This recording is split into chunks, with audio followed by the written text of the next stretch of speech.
Students, today I am going to start your chapter number 11, that is force and pressure. जैसा कि मैं हमेशा आपको बोलती हूँ कि किसी भी चैप्टर को स्टार्ट करने से पहले ये जो टर्म्स जो रिमेंबर दिए गए हैं, कीवर्ड्स, इनको अच्छी तरह से लर्न कर लीजिए ताकि जो आगे जो भी टर्म्स हों उनको समझने में आपको इससे मदद मिल सके. Okay, then the first topic from this chapter is force. क्या है force? Force is actually a push or a पुल, यानी ढकेलना या खींचना. इसमें जो एक इसी को बोलते हैं force. A force or pull acting on a body which tends to change its state of rest or motion is called a force. यानी एक ऐसा पुश या पुल किसी ऑब्जेक्ट के ऊपर जो काम कर रहा हो, वो अगर उस ऑब्जेक्ट के पोजीशन को चेंज कर देता है. सपोज़ अगर वो रेस्ट पोजीशन में ऑब्जेक्ट है तो मोशन में आ जाए, और अगर मोशन में है तो रेस्ट पोजीशन में आ जाए, उसी को बोलते हैं force. And force is denoted by letter F. The direction in which the body is pushed और pulled is called direction of the force. यानी जिस डायरेक्शन में बॉडी को पुश या पुल किया जा रहा है उसको, उस डायरेक्शन को बोलते हैं direction of the force. And the standard unit of force is called Newton. जो standard unit है force की, that is Newton, and this is denoted by the letter N. किससे डिनोट करते हैं न्यूटन को? न्यूटन को डिनोट करते हैं लेटर N से, और ये है स्टैंडर्ड यूनिट किसकी? फोर्स की. It must be remembered that a force does not always make an object move. That ये ज़रूरी नहीं है कि किसी भी ऑब्जेक्ट के ऊपर अगर फोर्स लग रहा है तो हर कंडीशन में वो मूव ही करेगा, ये ज़रूरी नहीं है. For example, you can push a large box without displacing it from its position. यानी किसी बड़े बॉक्स को आप पुश कर सकते हैं, लेकिन फोर्स अगर आपका कम लगेगा तो डेफिनेटली वो जो बॉक्स है वो डिस्प्लेस नहीं होगा, यानी अपनी जगह से नहीं हटेगा.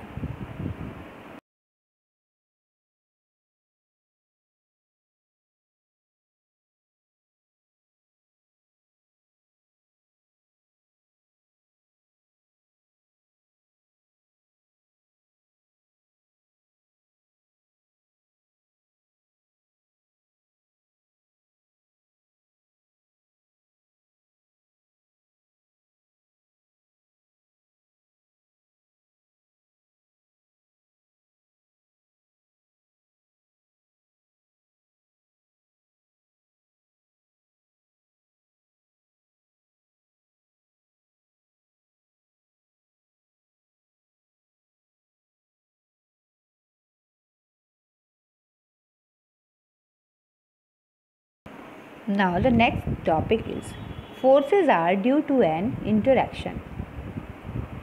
We have seen from the given examples that whenever a force is applied in the form of push or pull, there is some kind of change in the state of motion of the object. यानी अगर हम push या पुल किसी object पर apply करते हैं, यानी force को अप्लाई करते हैं, तो उस ऑब्जेक्ट की जो स्टेट ऑफ मोशन है उसमें किसी न किसी तरह का चेंज ज़रूर होगा. दस force is the cause and the change in motion of the object is the effect. So force से ही क्या होता है, जो ऑब्जेक्ट है उसके इफेक्ट में कुछ न कुछ चेंज कौन करता है? फोर्स करता है. How does the force come into play? For the force to come into play, there should be two interacting objects, one on which the force is applied and the other who applies the force. यानी जब भी किसी चीज़ पर force लगेगा तो दो चीज़ें होंगी, दो चीज़ों के बीच में इंटरेक्शन होगा. फर्स्ट, वो ऑब्जेक्ट जिस पर फोर्स अप्लाई किया जा रहा है, और अनदर वो जो फोर्स अप्लाई कर रहा है. For example, in this diagram Here you can consider a man that is standing behind the stationary car. Stationary car यानी जो कार खड़ी है उसके पीछे वो पर्सन खड़ा हुआ है. Will the car move due to mere presence of the person behind? Certainly not. Means क्या इस स्टेशनरी कार यानी खड़ी हुई कार के पीछे ये पर्सन खड़ा है तो ये कार मूव करेगी? Definitely no. Then what happened?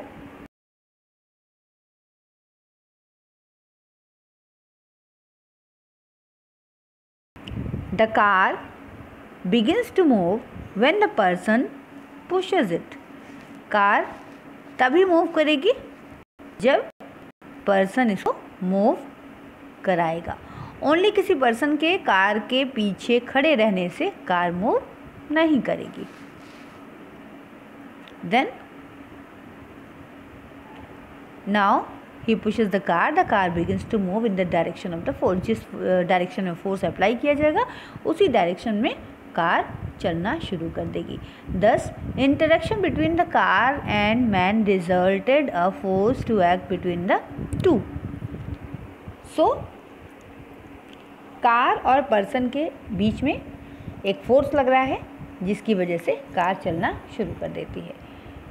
Interaction between the two bodies may or may not involve a direct physical contact. ज़रूरी नहीं है कि टू बॉडीज़ के बीच में अगर कोई इंट्रैक्शन हो रहा है तो डायरेक्ट फिजिकल कांटेक्ट यानी उसको टच करने पर ही ऐसा कुछ हो, ये ज़रूरी नहीं है. कैसे जानेंगे? The non contact force interact even from the distance. जो नॉन कॉन्टैक्ट फोर्स होते हैं वो काफ़ी दूरी से भी इंटरैक्ट कर लेते हैं. फॉर एग्ज़ाम्पल ये मैग्नेट आपने देखा है, क्लास 6 से हम उसके बारे में पढ़ रहे हैं. Magnet, this is a magnet. ये मैग्नेटिक मटेरियल को बिना किसी कॉन्टैक्ट के अपनी ओर अट्रैक्ट कर लेता है. Alpins are attracted by a magnet even from a distance. एक डिस्टेंस पर रहने के बावजूद ये जो मैग्नेटिक मटेरियल है एल्पिन्स, ये मैग्नेट अपनी ओर अट्रैक्ट कर लेता है. The contact forces interact physically to see the force come into play. और जो कॉन्टैक्ट फोर्स होते हैं ये तब इंटरैक्ट करते हैं जब वो फिजिकली एक दूसरे के टच में आते हैं. For example when you push a car you are in actual physical contact with the car.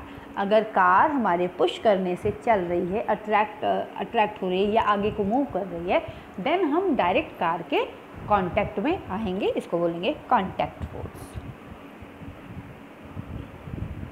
Now types of forces.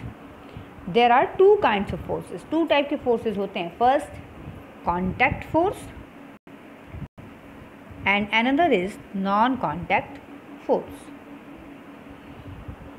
सबसे पहले हम जानते हैं कांटेक्ट फोर्स के बारे में. For an object to be pulled और pushed there should be a contact between the two objects. ये मीन्स जब किसी ऑब्जेक्ट को पुल करने में या पुश करने में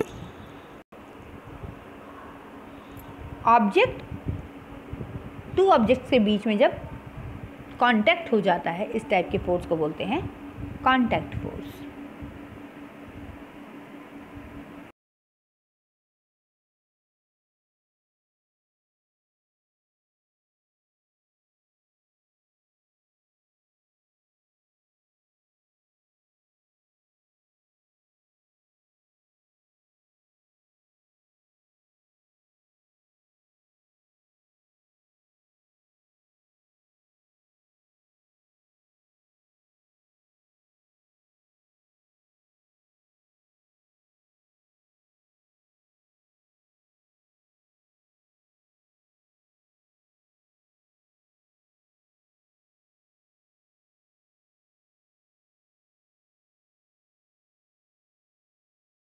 here is some example of contact forces.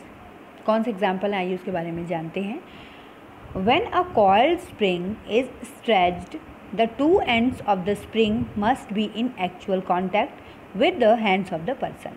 यानी जब कोई स्प्रिंग स्ट्रेच होती है you are able to see in the diagram, जब कोई स्प्रिंग स्ट्रेच होती है तो उसके जो टू एंड्स हैं स्प्रिंग के, वो निश्चित रूप से किसी न किसी पर्सन के हैंड के एक्चुअल कांटेक्ट में होंगे।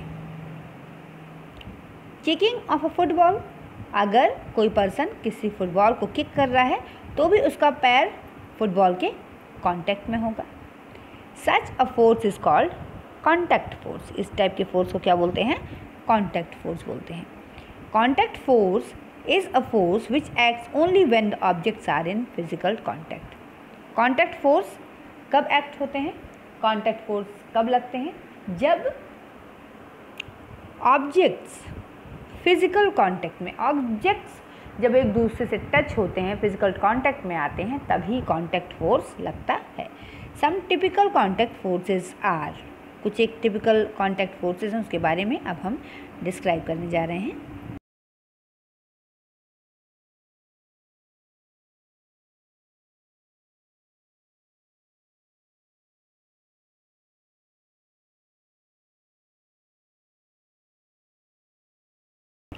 जो फर्स्ट कॉन्टैक्ट फोर्स है that is muscular force.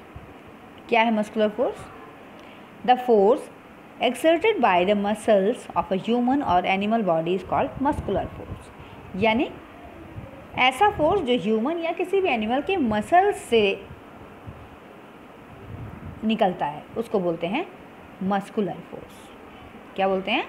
Muscular force. Just like क्या क्या करते हैं during walking, running, kicking, lifting certain objects, है ना। Animal exert muscular force to do heavy work. आप देख रहे हैं कि ये pulling a cart, ploughing, carrying heavy loads, ये सारी चीज़ें तभी होंगी जब इसमें मस्कुलर फोर्स अप्लाई किया जाएगा। ओके, देन फ्रिक्शनल फोर्स, ये क्या कौन सा फोर्स है?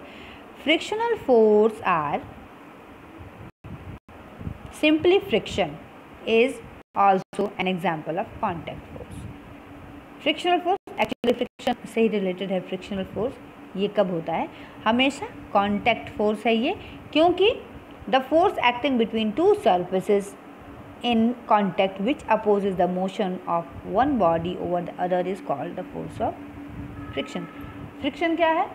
The force that opposes the motion, ऐसा फोर्स जो हमारे मोशन को अपोज करता है, मोशन को रोक देता है, उस फोर्स को बोलते हैं